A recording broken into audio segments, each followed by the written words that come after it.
Good morning, students. Today I'm going to explain the basic concept of this chapter, cash flow statement. As you all know, I have sent you this format of cash flow statement and I hope सब बच्चों ने अपने registers में note down कर लिया है. तो let us start with the practical part. बेटा कैश फ्लो स्टेटमेंट कुछ इस तरीके की होती है. इट्स अ लॉन्ग स्टेटमेंट और ये 3 एक्टिविटीज़ आप देख सकते हो. सबसे पहले हम लिखते हैं cash flow from operating activities और इसको हम कैपिटल लेटर्स में लिखते हैं. फिर ये सारा कैलकुलेशन जो भी हम लिख रहे हैं नीचे सीक्वेंस याद करनी है आपको. कुछ भी मैटर ऊपर नीचे आप नहीं करोगे. तो ऑपरेटिंग एक्टिविटी के बाद सेकेंड हम लिखते हैं look like this cash flow from investing activities and after investing जब हम उसको कैलकुलेट कर लेते हैं then third is cash flow from financing activity. So before moving on, let us quickly understand the concept of cash flow from operating activities.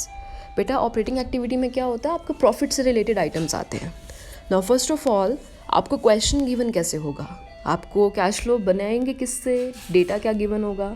Then I would like to tell you आपको company की balance sheet given होगी और वो भी 2 साल का data होगा. For example 2020-2021. तो 2021 होगा आपका करंट ईयर और 2020 हो जाएगा आपका प्रीवियस ईयर.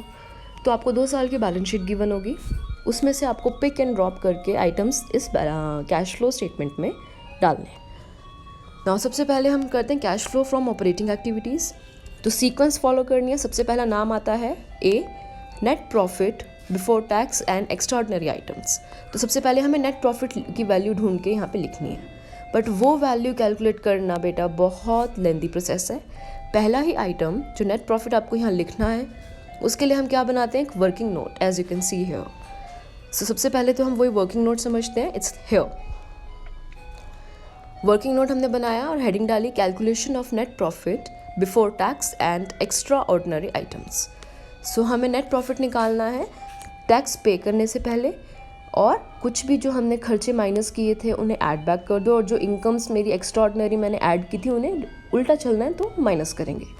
अब वो कैसे निकालते हैं, लेट अस क्विकली सी. सबसे पहले हम लेते हैं सरप्लस. बैलेंस शीट में आपको पता है रिजर्व एंड सरप्लस होता है, आपको इजीली मिल जाएगा. अभी हम एक क्वेश्चन डिस्कस करेंगे. तो सरप्लस होगा, दोनों साल की वैल्यू है. फॉर एग्जाम्पल 2021 में है 2 लाख और पिछले साल थी 1,80,000. तो डिफरेंस लेंगे, कितना हुआ 20,000 से मेरा क्वेश्चन यहाँ पे बिगिन होगा. तो यहाँ पे हमें डिफरेंस लेना है प्रॉफिट का.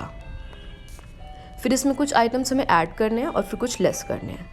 लेट अस अंडरस्टैंड ऐड में हम क्या क्या लेंगे. बैलेंस शीट में से हम लेंगे रिजर्व्स. 3 तरह के रिजर्व्स हैं. अगर आपको तीनों गिवन है तो तीनों लोगे. कोई भी एक गिवन है जैसे कि journal reserve, workman compensation reserve या IFR इन्वेस्टमेंट फ्लक्चुएशन रिजर्व, जो भी गिवन है ट्रांसफ़र टू रिजर्व लेना है. ट्रांसफ़र का मतलब क्या है, हमें यहाँ पे डिफरेंस लेना है. सेम डिफरेंस कैसे लेते हैं, current year minus previous year और वो वैल्यू हम ऐड कर देंगे. आफ्टर रिजर्व्स हमें क्या ऐड करना है, डिविडेंड पेड. बेटा ये वैल्यू भी आपको बैलेंस शीट में ही मिलेगी. आपको पता है कंपनी की बैलेंस शीट कैसे बनती है, बैलेंस शीट के नीचे नोट्स टू अकाउंट्स होते हैं. तो बैलेंस शीट बनाएंगे, बनी हुई होगी, नोट्स में आपको ये वैल्यू मिल जाएगी डिविडेंड की, या फिर नोट्स के नीचे एडिशनल इन्फॉर्मेशन में मिलेगा. अब 2 साल की फिगर है, करंट ईयर और प्रीवियस ईयर. ध्यान से समझना, हमें डिविडेंड पेड हमेशा शेयर्स पे देते हैं, या तो प्रेफरेंस शेयर्स या इक्विटी पे. कौन सी वैल्यू लेनी है, PY अंडरलाइन कर लो. PY मतलब हमेशा यहाँ पे हमें प्रीवियस ईयर की वैल्यू लेनी है. आपको करंट ईयर की भी गिवन होगी, प्रीवियस ईयर की भी गिवन होगी, आपको पिक सिर्फ प्रीवियस ईयर की करनी है. करंट ईयर की वैल्यू का क्या करेंगे, वो आगे कैश फ्लो में आगे यूज़ होगा. तो यहाँ पे हमें जो डिविडेंड लेना है कौन सा लेना है, ऐड में पिछले साल का. सिमिलरली प्रपोज डिविडेंड भी आपको एक आइटम गिवन हो सकता है बैलेंस शीट में. बेटा ये भी आपको कौन सा लेना है, प्रीवियस ईयर की value. Then interim dividend paid during the year. बेटा ये हमेशा आपको एडिशनल इन्फॉर्मेशन के तरह से गिवन होगा क्वेश्चन में नीचे. ये इंटरिम डिविडेंड क्या होता है, ना ही ये करंट ईयर होगा ना ही ये प्रीवियस ईयर होगा, इसकी एक ही वैल्यू गिवन होगी. क्यों, क्योंकि इंटरिम डिविडेंड का मतलब होता है वो डिविडेंड जो साल के बीच में दिया गया है. ठीक है, जैसे कि 6 महीने बाद हमने कोई डिविडेंड दे दिया तो एक ही फिगर होगी. अगर गिवन है तो उसको भी ऐड कर देंगे. तो डिविडेंड 3 तरह के हो गए और तीनों में 2 हमें प्रीवियस ईयर लेने हैं और इंटरिम जैसा है वो वैसा ही लेना है. After that provision for tax made. ध्यान से समझो, प्रोविजन फॉर टैक्स भी दो वैल्यूज़ आपको गिवन होंगी, current year and previous year. बेटा हमें प्रोविजन मेड लेना है. मेड का मतलब क्या है बेटा, पिछले साल का जो होगा टैक्स की वैल्यू वो क्या होगी, टैक्स पेड। यहाँ पे पेड ना लेके क्या लेना है, प्रोविज़न मेड। प्रोविज़न मतलब इस साल जो मैंने टैक्स देना है उसके लिए मैंने कुछ प्रोविज़न निकाल के साइड पे रख दिया प्रॉफिट में से, वो माइनस किया, तो अब यहाँ पे हमें रिवर्स करना है, हम उसे ऐड कर देंगे। तो पॉइंट समझने का यहाँ पे क्या है, टैक्स की वैल्यू जो प्रोविज़न की है वो प्रीवियस ईयर नहीं लेनी, वो हमें मेड लेनी है। मेड मतलब करंट ईयर की वैल्यू लेनी है। तो ये आपको याद करना है कि डिविडेंड्स पीवाई लेने हैं प्रीवियस ईयर और provision for tax current year लेना है। Then extraordinary expenses of P&L, अगर क्वेश्चन में इसी नाम से गिवन होगा, गिवन है एक्स्ट्रा ऑर्डिनरी एक्सपेंसेस, तो ऐड कर दोगे।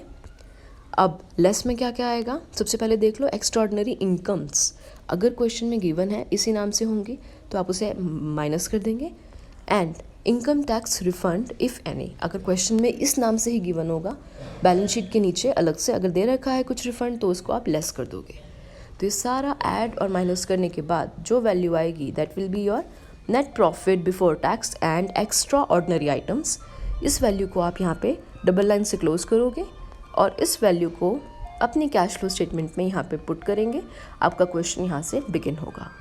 ओके, तो कैश फ्लो स्टेटमेंट जिस नेट प्रॉफिट से बिगिन होती है वो आपको सबसे पहले वर्किंग नोट में निकालना पड़ता है।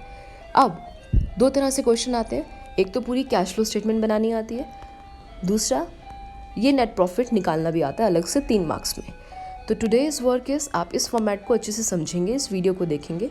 ट्रिक क्या है, रिजर्व्स का हमें डिफरेंस लेना है। सबसे पहले प्रॉफिट का डिफरेंस लेना है, उसमें ऐड करेंगे रिजर्व्स का डिफरेंस, गिवन है तो डिविडेंड्स हमेशा प्रीवियस ईयर के लेंगे एंड प्रोविजन फॉर टैक्स हमेशा करंट ईयर का लेंगे। ठीक है, नाउ बेस्ड ऑन दिस मैं आपको कुछ क्वेश्चन समझा रही हूँ, एग्जाम्पल्स हैं और अनसॉल्व्ड हैं। आप वो सारे क्वेश्चंस अपनी बुक में से अपने रजिस्टर में प्रैक्टिस करेंगे।